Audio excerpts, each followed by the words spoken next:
Minutes before the Army placed a silver star on my uniform, my father looked at the two seats reserved for my parents and said, "We will not stand with you." My name is Lieutenant Colonel Mira Danner. I was 48 years old, retired after 24 years as an Army medical evacuation pilot, and standing inside the Pentagon with my dress uniform, pressed my hands steady, and 11 years of silence gathered behind me. My father, Wade Danner, did not lower his voice. "You left Luke in that valley," he said. "A medal does not make you less of a disgrace." My mother stood beside him. Gloria held the ceremony program in both hands and studied the printed page as if my name had been placed there by mistake. She did not defend me. She did not ask Wade to stop. She simply said we should go. 2 front row seats carried their names. A ceremonial aide had arranged for them to stand beside me after the presentation. One place belonged to the father of the man I had flown back from the battlefield. The other belonged to his mother. Neither intended to use it. My Aunt Judy stood several feet away, wearing a dark blue dress and the old Army Nurse Corps pin she had kept since retirement. She had watched the exchange without interrupting. That was how Judy loved people. She did not rush into their pain to make herself important. She waited until they needed somewhere safe to stand. "Dad, I said the citation will explain what happened." "I already know what happened." "No. You know the part someone gave you." "I know my son died." "So do I." His jaw tightened. "You came home with medals. Luke came home in a flag." The words struck where he intended. I did not answer. The corridor outside the ceremonial hall was filled with military families, senior officers, staff members, and surviving crew from the mission. This was not the place to fight over my brother's final hours. The operation had remained classified for more than a decade. Even after the partial release, several details could not be discussed publicly. My father had always treated that silence as a confession. He turned away. My mother followed him. Before she left, she glanced once at the Silver Star box resting on the aide's table. There was no pride in her expression. There was only discomfort. I looked toward Judy. "Would you take his seat?" Her eyes filled. "Mira, that place was meant for your father. It was meant for someone who would stand with me." She touched the Nurse Corps pin at her collar. "Then I will stand. Tell me honestly, if your father refused to stand beside you at the ceremony honoring the life you risked to save his son, would you tell the entire room what really happened or give his place to the one person who never abandoned you? Comment. Tell the truth. If you would confront him publicly or give her the seat, if you would let the official record speak first." I gave Judy the seat. The citation was about to say what I had been forbidden to explain for 11 years. The ceremony began beneath the Army seal. Retired Chief Warrant Officer Marcus Bell sat in the second row. He had been my crew chief during the mission that changed our family. His right hand still carried burn scars from the damaged aircraft. When our eyes met, he nodded once. Dr. Helen Barron, the Undersecretary of the Army, stepped to the podium. She spoke first about duty restraint and the cost of returning when every warning system tells a crew to leave. Then she read my name. I walked to the center of the room. The Silver Star citation described a medical evacuation mission in a narrow valley where an Army convoy had been attacked. It described severe aircraft damage during our first approach. It described hostile fire, a warning of possible engine failure, and a decision to withdraw temporarily. My father had built 11 years of accusation around that withdrawal. The citation continued. Lieutenant Colonel Danner reorganized the evacuation route, transferred stabilized casualties to a secondary aircraft, and returned through an alternate approach. Marcus looked toward the empty seat in the front row. Dr. Barron read on. Despite continuing fire and degraded flight controls, Lieutenant Colonel Danner conducted 3 separate approaches and refused to abandon the remaining wounded. The room became very quiet. Her actions resulted in the evacuation of 17 service members, including Staff Sergeant Luke Danner. My brother's name entered the room like a hand against my chest. I kept my posture straight. I had heard official language describe casualties before. It never sounded clinical when the name belonged to someone you had carried as a child. Dr. Barron fastened the silver star to my uniform. Applause rose around me. Judy stood first. Marcus stood beside her. Then the entire room rose. The 2 seats marked Wade and Gloria Danner remained empty. After the presentation, Dr. Barron did not leave the podium. There is another person whose service deserves recognition today. Judy looked confused. Dr. Barron asked her to come forward. My aunt shook her head slightly. I held out my hand. She took it and walked with me. A second medal case appeared. Dr. Barron explained that Judy had preserved evidence related to the mission, assisted surviving crew members, maintained contact with wounded families, and spent years requesting formal review. She had also refused to sign a family statement claiming I had abandoned Luke. For her sustained service to truth military families and the integrity of the historical record, Judith Ellery is awarded the Department of the Army Distinguished Public Service Medal. Judy began crying before the medal touched her dress. Dr. Barron added one sentence that made Marcus lower his head. Some records survive because one person refuses to let grief edit them. My father left before hearing those words. My mother followed him. Judy and I stood together for the official photograph. The space originally reserved for Wade remained visible beside us. No one moved a flag or chair to conceal it. An empty place can become part of the record when the absence was chosen. During the reception, Marcus joined us near a display of Army aviation photographs. He carried a small evidence pouch. Inside rested a Scorched memory card. Judy kept this in a fireproof box for 11 years, he said. The card came from Luke's body camera.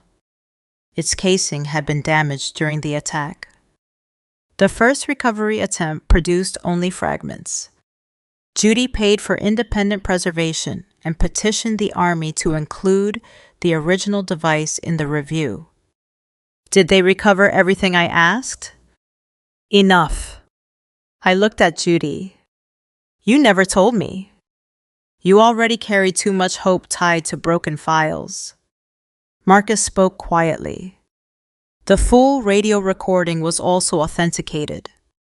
My father had used one sentence from that recording at every public event. We cannot return under these conditions. He told audiences those words proved I had chosen the aircraft over my brother. The complete exchange contained what came next. Transfer the survivors. We are going back another way. The first approach had failed because our warning system showed fire near the engine compartment. We climbed away, transferred 2 stabilized casualties to a secondary aircraft, and changed our route. Then we returned. The second approach removed 4 more wounded soldiers. The third brought Luke and 6 others aboard while our controls were failing. Luke died 8 hours later at the field hospital. He did not die in the valley. He did not die waiting for me. He died after I held his hand during the flight home. For 11 years, I could not say that publicly. The mission involved classified locations, unit movements, and operational methods. My father filled the protected space with his own version. He founded Homeward Signal Foundation around it. According to the public story, Luke had been abandoned by his decorated sister while the army concealed the truth. The story attracted donors. It also gave Wade a place where his anger was rewarded with applause. My parents removed me from family photographs. They excluded me from Luke's memorial events. They instructed foundation staff not to contact me. My mother once returned a birthday card unopened with the words, "Family does not forget," written across the envelope. Judy never stopped writing. Every year she sent a birthday card even when I was deployed. Every few months she updated me on the review request. She never promised the army would act. She only promised the evidence would remain intact. We moved into a private reception room 1 hour after the ceremony. I removed my gloves and placed the Silver Star box beside Luke's medic badge. Judy had carried the badge in her purse. "I kept thinking the medal would change how this feels," I said. "It cannot bring him back." "I know. It can stop the lie from replacing him." My phone began vibrating across the table. Then it vibrated again. The screen filled with missed calls. "Wade? Gloria? Wade again?" Within several minutes, the total reached 50. 28 calls came from my father. 22 came from my mother. There were no calls from either of them during the previous 7 months. My father's final voicemail said, "Call me," before the auditors destroy everything Luke built. My mother left a message 2 minutes later. "Tell the Pentagon this was a family misunderstanding." Judy looked at the screen. They did not call to apologize. No. Marcus glanced toward the door. Then something happened outside the ceremony. The door opened. Attorney Nora Beckett entered with Special Agent Mateo Ruiz. Nora carried 2 thick folders. Agent Ruiz held a preservation order. "The accounts of Homeward Signal Foundation have been restricted," Nora said. "A new federal grant has been suspended, and records connected to Danner legacy strategies are being secured." I looked at the 50 missed calls. What triggered this today? The Silver Star Review unlocked documents that contradicted the Foundation's grant history. Agent Ruiz placed the first folder on the table. Homeward Signal had received millions in federal and private funding. Publicly, my father called me the woman who abandoned Luke. In a grant application worth $4,600,000, he described me differently. Nora opened the page and read aloud. "Homeward Signal was founded upon Lieutenant Colonel Mira Danner's verified combat rescue and continues under her honorary military guidance." Beneath the statement was a letter authorizing the Foundation to use my service record, my name, and the mission. At the bottom was my signature. I had never seen the letter. I had never advised Homeward Signal. I had never signed anything. My father had called me a disgrace when the family was watching. When the federal government was writing checks, he needed me to be a hero. When the federal government was writing checks, he needed me to be a hero. Nora spread the grant documents across the table. The first application described Homeward Signal as a military family organization founded on a verified combat rescue. The second named me as its honorary aviation advisor. The third claimed I had approved the use of my service record photographs and operational history. Every document carried a copy of the same signature. Mine. Agent Ruiz placed one of my old Army letters beside the authorization form. The ink break near the final curve matched exactly. So did the pressure mark above the first letter. A person signing twice creates small differences. These signatures were identical because the second one had never been written. It had been lifted. How much money depended on this, I asked. Nora answered. Homeward Signal received approximately $11,800,000 over 11 years. How much came from the application using my name?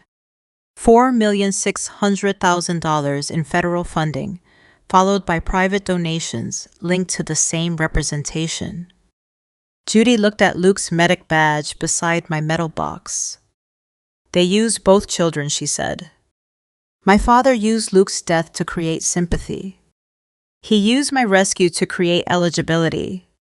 Then he kept the two stories separated. The family heard that I had abandoned my brother. The government heard that my heroism justified the foundation. Agent Ruiz turned off the room lights and connected a secure audio player.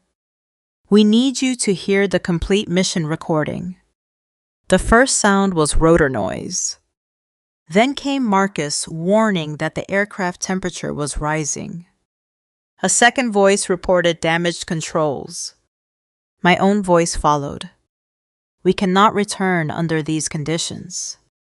That was where Wade's fundraising recording always ended.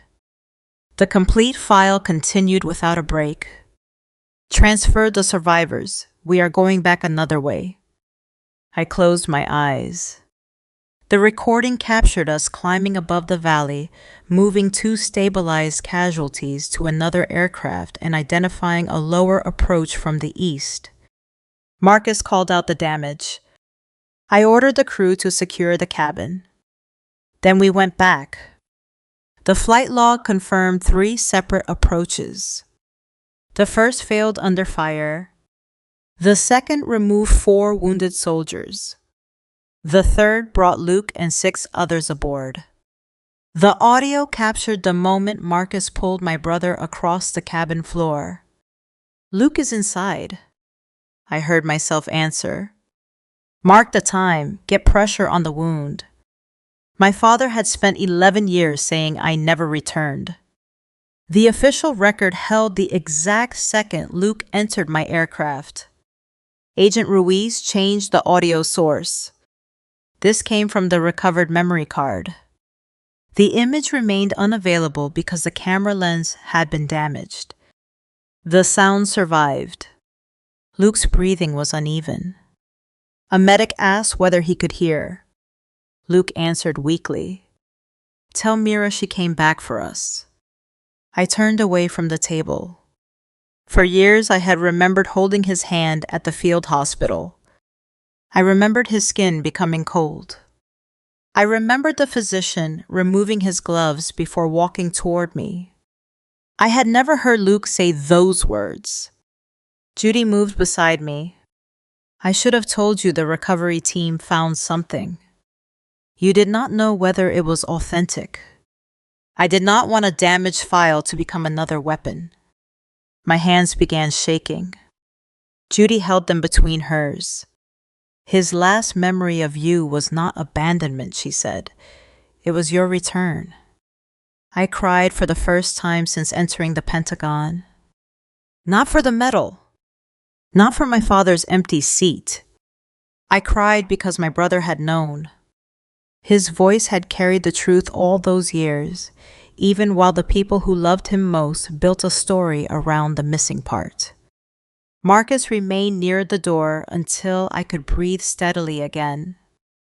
Then he placed a flight log beside Luke's medic badge. You brought him out, he said. I did not bring him home alive. You brought him far enough to speak. That was not absolution. It was truth with the proper weight. The financial review continued over the next several days. Dr. Simone Avery examined Homeward Signal's accounts. Of the $11,800,000 received, approximately $3,400,000 had moved through Danner Legacy Strategies. The company listed my parents' home as its business address. It claimed to provide donor outreach, historical consulting, and family services strategy. In reality, its payments covered renovations that turned my parents' lake property into a private retreat. Foundation money purchased 2 vehicles. It paid for luxury travel described as donor meetings. It covered consulting fees for relatives who performed no documented work. It also supported debt connected to a family real estate investment. Who approved the payments, I asked. Your father authorized the contracts, Simone said. Your mother signed most of the checks. Gloria had spent years telling me she simply followed Wade. Her signature appeared beneath nearly every transfer. Agent Ruiz found internal training materials that instructed Homeward Signal staff to use different versions of the mission.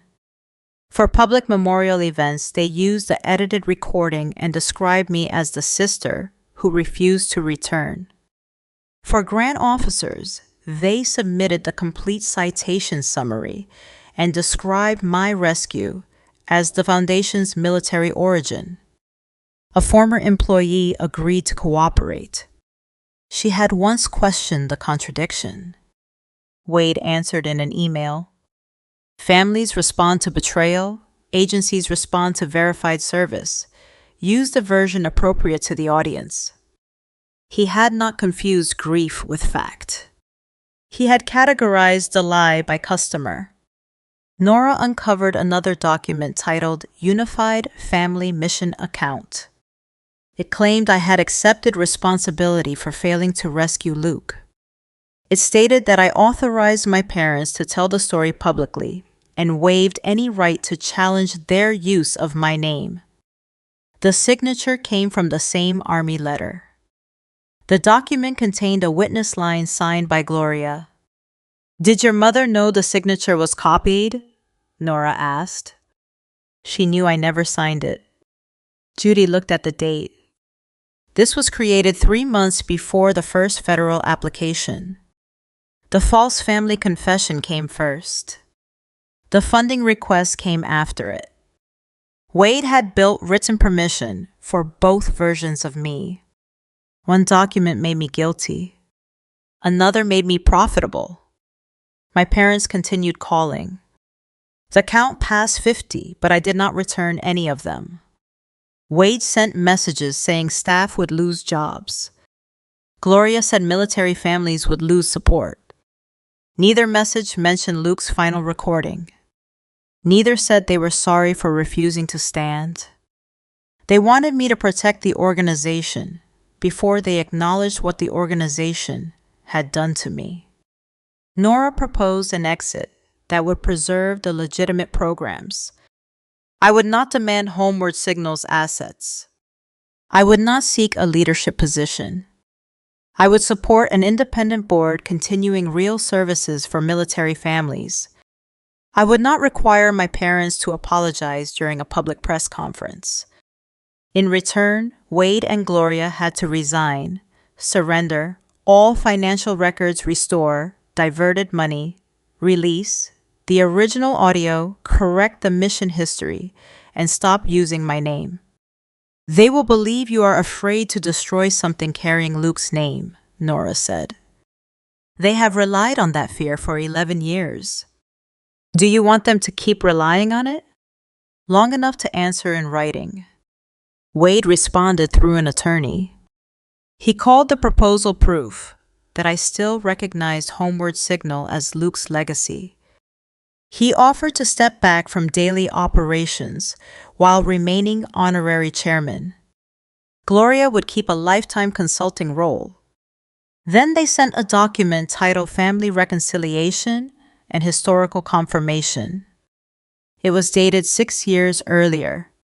According to the document, I agreed with Wade's account of the mission, approved all fundraising uses of my identity, and requested that Homeward Signal remain under my parents' leadership. It carried my signature. The document also included my Silver Star citation number. That number had been issued only weeks earlier.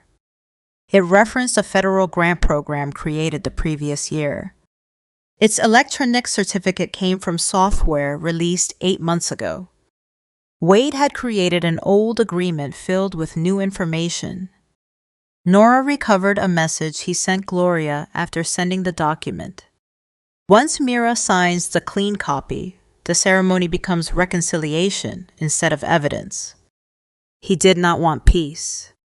He wanted my real signature to rescue the forged ones. I refused to sign.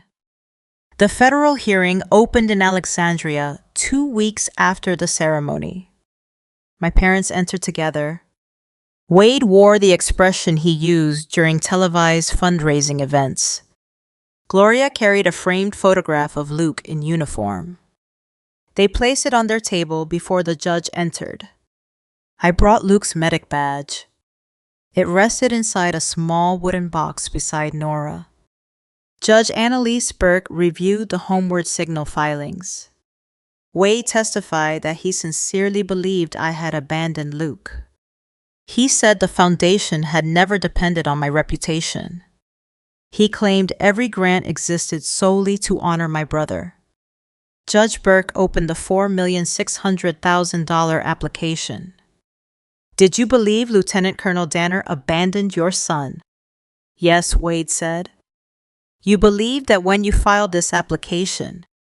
Yes. The judge turned the document toward him. Then why did you certify to the federal government that her verified combat rescue was the foundational event qualifying your organization for funding? Wade looked toward his lawyer. An employee used imprecise language. Did an employee forge your daughter's signature? I did not know it was forged. Did an employee place you as the approving officer? I reviewed many documents. Judge Burke placed the copied authorization beside the edited radio transcript. Then she opened Wade's email instructing staff to use different versions for families and agencies. Why did the truth change depending on whether you were speaking to your family or requesting money? My father's mouth opened. For the first time, the man who had built a career from telling Luke's story could not decide which version would save him. For the first time, the man who had built a career from telling Luke's story could not decide which version would save him. Judge Burke waited. Mr. Danner, was Lieutenant Colonel Danner's rescue authentic when you requested federal funding? Wade looked toward his attorney. Yes. Was it false when you called her a disgrace at the Pentagon? That is not what I meant. You told this court you believe she abandoned your son. I believe the military concealed the complete truth. The complete truth was useful when the grant required verified service. Wade's fingers tightened around the edge of the table. Judge Burke placed the application beside the photograph of Luke. Did your daughter abandon your son, or did you abandon the truth whenever it stopped paying you? My father lowered his eyes. I felt no victory. Luke's medic badge rested near my hand, its worn metal catching the courtroom light. I had not come to take homeward signal. I had not come to replace my parents as its public face. I told Judge Burke that every legitimate family program should continue beneath an independent board. The employees who had served honestly should keep their jobs. The families receiving counseling, travel assistance, and emergency support should not lose those services because of my parents' choices. Wade looked relieved. He believed my concern for those families would shield him from personal consequences. Then Marcus Bell took the stand. He described the first approach into the valley. Our aircraft took fire before we reached the landing point. What warning appeared, Nora asked. Possible engine compartment fire and degraded flight control.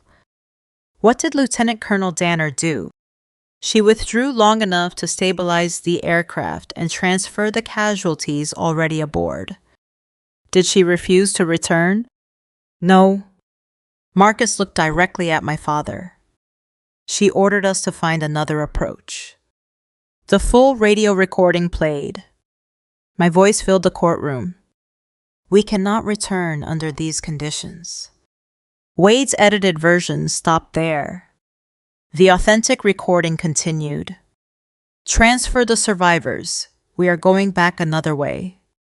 The flight log appeared on the evidence screen. It showed 3 approaches. It showed the time our aircraft entered the valley again. It showed when each group of wounded soldiers came aboard. It showed the exact minute Luke entered my helicopter. Marcus explained the damage after the final landing.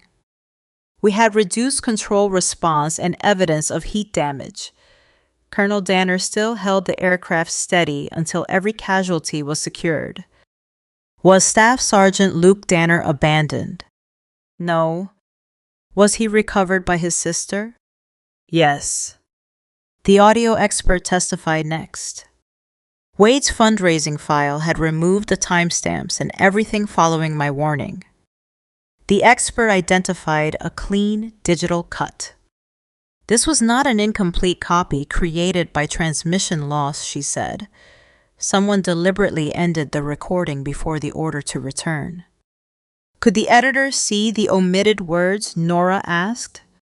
Yes. The account used to export the shortened file belonged to Wade. He claimed a staff member had handled the editing. The former communications director testified that Wade instructed her personally. He said the longer version weakened the emotional message. What emotional message? That Colonel Danner chose the aircraft over her brother. Did you tell him that was inconsistent with the flight record? Yes. What did he say? She opened an archived email. Families respond to betrayal. Agencies respond to verified service. Use the version appropriate to the audience. My father had reduced Luke's death and my rescue to audience strategy. Judy approached the witness stand carrying the Scorched memory card. She described receiving Luke's personal effects, noticing the damaged card, and refusing to discard it. She paid for preservation with her own money. She contacted surviving crew members. She submitted review requests every year. She also described the family statement Wade asked her to sign. It said Mira chose not to return. Why did you refuse? Nora asked. Because Marcus told me she had returned 3 times. Did Wade know that? I told him. What did he say? He said the Army was protecting its decorated pilot. Judy looked toward me. I could not prove everything then. I could preserve what remained until someone could. The recovered audio from Luke's camera played. His breathing sounded strained. A medic asked whether he understood where he was. Luke answered, "Tell Mira she came back for us." No one moved. My mother covered her mouth. My father stared at the table. For 11 years they had said Luke died believing I left him. His own voice had survived to deny it. Dr. Helen Barron confirmed that the Silver Star Review used authenticated flight logs, crew testimony, aircraft records, medical records, and the full communications file. The award did not create a new version of the mission, she said. It formally recognized the version supported by the complete evidence. A federal grant officer followed. Homeward Signal's eligibility depended partly on its claimed connection to my verified rescue. The organization represented me as an honorary military advisor. It submitted a forged authorization carrying my signature. Would the application have been approved if the agency knew Lieutenant Colonel Danner had no relationship with the Foundation? Nora asked. Not in its submitted form. Would it have been approved if the foundational story was presented as an unverified accusation against her? No. The handwriting examiner demonstrated that my signature had been copied from the same Army letter across multiple documents. The microscopic ink gap appeared identically each time. The family mission account was false. The authorization letter was false. The historical confirmation was false. Wade needed my genuine service while manufacturing my consent. Simone Avery then traced $3,400,000 through Danner Legacy Strategies. Foundation money renovated my parents' private property. It purchased vehicles.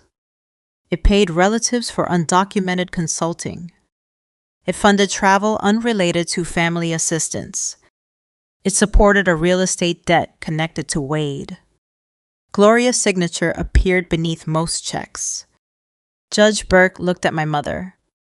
"Did you review these payments?" "Wade handled the contracts. You signed the checks. I trusted my husband. You also served as treasurer. I did not understand every category."